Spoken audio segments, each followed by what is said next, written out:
Hi friends, ఈవేళ gobi rice చేయాలనుకుంటున్నాను. చూడండి, గోబీ రైస్ కోసం ఆయిల్ వేసి ఉంచుకున్నా. అందులోకి టమోటో, పచ్చిమిర్చి, కరివేపాకు, కాస్తంత అల్లము, కొత్తిమీర, ఉల్లిపాయ పేస్ట్ వేసేసా. పసుపు వేసి బాగా ఇలా వేయించుకోవాలి. పచ్చిమిర్చి ఇలాగా నిలువు కట్ చేసి వేసుకుంటే టేస్ట్ సూపర్ వస్తుంది. అందుకోసం వేసాను నేను.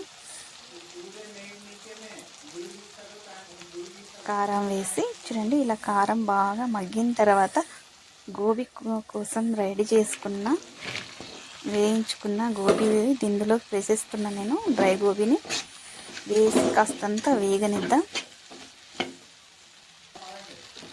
రైస్ వేసేస్తే సరిపోతుంది. చూడండి, సింపుల్గానే గోబీ రైస్ ఇంట్లోనే ఇలా రెడీ చేసుకోవచ్చు. మన చేతికి సూపర్ టేస్ట్ వచ్చేసింది.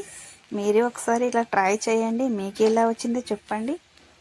చూడండి ఫ్రెండ్స్, సూపర్ టేస్ట్ ఉండే. మీరు ఒకసారి ట్రై చేయండి ఇలాగా ఇంట్లోనే. సూపర్గా ఉంటుంది.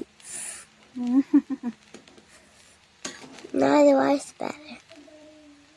జలుబు చేసేసింది, జలుబు. చూడండి, టేస్ట్ సూపర్ ఉండే. Boy friends.